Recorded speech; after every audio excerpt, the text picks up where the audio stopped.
All right, I think no more low light shenanigans because I'm tired of dealing with that. I'm sure anyone watching probably stopped watching over it.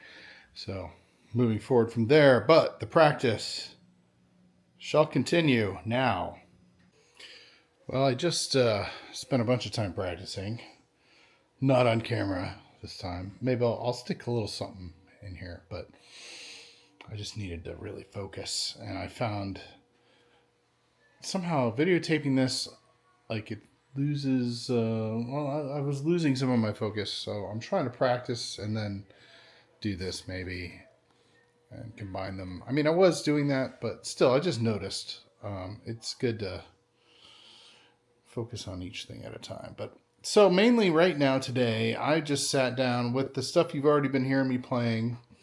And I've got I think I've gotten comfortable at a slightly higher speed with the line that I was doing. But I'm also was just focusing on note names and trying to use a combination of the inlays to try to memorize that, and then also using that a piece of that line that I've been playing and shifting around in some keys. And it's pretty easy to sit there and say them once you but I'm not really sure how much I'm internalizing. Okay, these notes are in this key, and I'm basically in minor keys. I'm only playing like the seventh, the first. It's the seventh, first. I think it's seventh, first, second, third, which would be a flat third since it's minor, and then jumps up to the seventh, and then goes back down. Flat third, second, first. Well, that's. Yeah, because it's 7-1, 2-3-7, or 2 flat third 7, flat third 2, then 1-7. Yeah, I think I have that right. Sitting here thinking about it, singing out. That helps sink it in too, thinking of it in terms of the numbers, because that applies to everything relative to the major scale, right? That's really what those numbers are.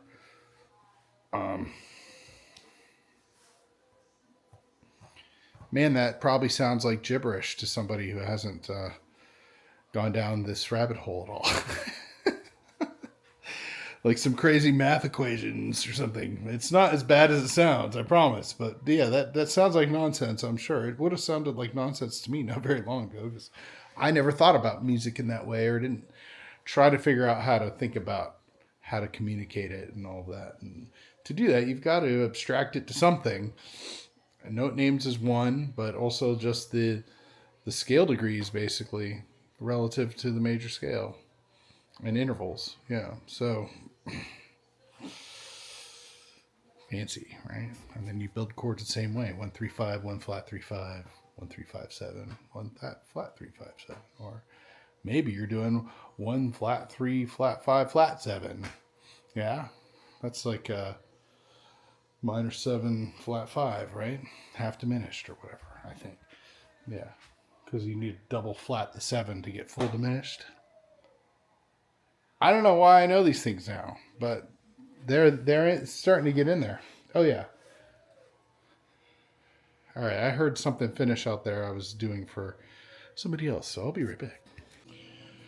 All right, so what I've been forcing myself to do, and I'll put you in view of the guitar here, and I took off the I just cleaned up the sound, so it didn't quite as abrasive, even though it's more fun. But that line, so if you can just go through all of the keys, which basically just all starting with, this would be, I guess that'd basically be B flat.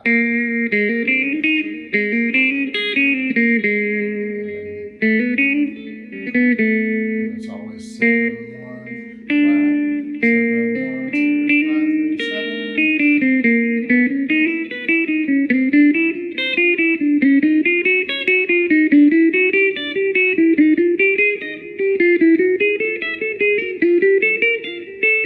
That's the G minor that we're starting.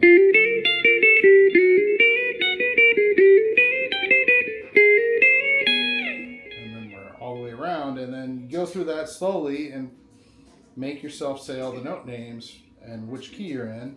Start to beat that in over time. I've been sitting here doing that. I don't want to do it on camera really at the moment, but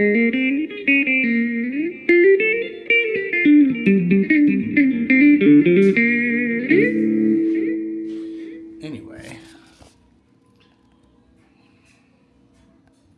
lock it on. No, locked onto my face. Look at that. For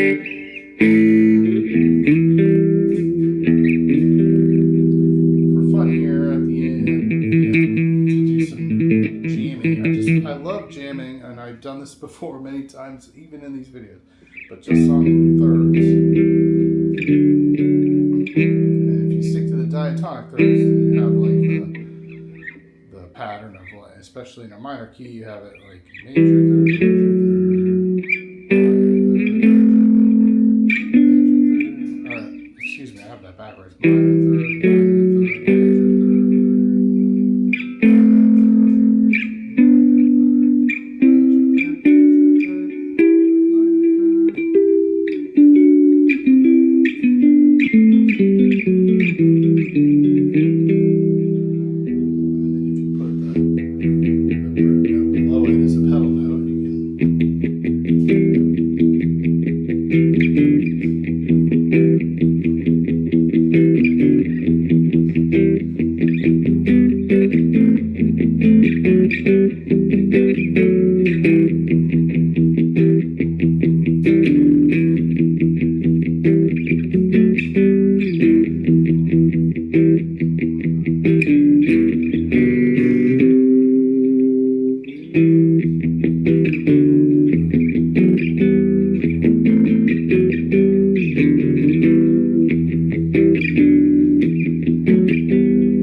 Little mess up, but that's just fun to play like that. You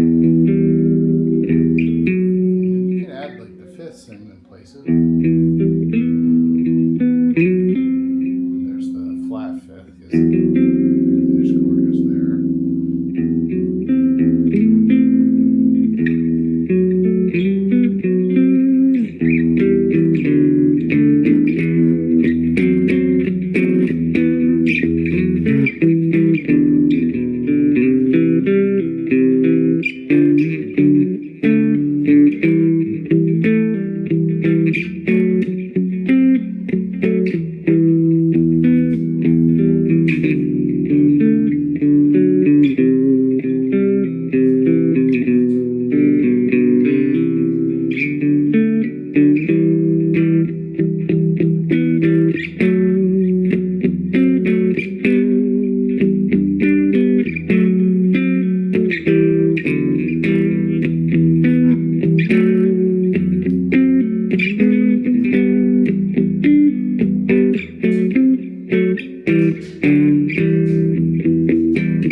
The jamming and in, practice proof and whatever's done. Thoughts? Any extra thoughts for today? I have a day off tomorrow. That's what I'm thinking about right now. So I'm kind of motivated to just get this over with in a way, but I like doing these things. I just, fresh thoughts. There's definitely something. All of the things. Oh. Okay, for me, it's important to find things in your life that you would do. Like if you had like $100 million and you just didn't have to do anything at all. You just live off interest. Like you could live off small percentages of interest without too much trouble with that kind of money, right? Don't have to do anything. What would you do then? For me, one of those things is definitely guitar. That's why I'm making myself not lose touch with it and not stop, because it's one of those things I want to do no matter what. There are plenty of things I would stop doing if I just felt like I didn't have to. I think I would still probably make videos. I would spend probably more time probably making better ones, maybe even trying to make something more complicated, more so than YouTube videos, especially with that kind of money. But I do try to do that too. But this is sort of an outlet for both of those things. I'm not sure what else there is, movies, but that's less creative and more consumption. There's plenty of those sorts of things, like listening to music. Although listening to music can fuel creativity, so can watching movies, so can playing a game or something. Spending time with family and friends. I would travel more and spend more time with friends and people from my past that I haven't seen in a while. I would travel around to them if I had that kind of money. So I'm definitely trying to travel more in general moving forward. But I've been doing a pretty good job of at least taking breaks and vacations during the year anyway. So I'm fitting all those things in. I just do more of that and less of everything else, I think. But that's an important thing to know about yourself. What would you do if you didn't have to do anything? It's worth thinking about. Anyway, on that note, the proof has been practiced and the practice has been proven, and none of that makes any sense, which is perfect. Until next time.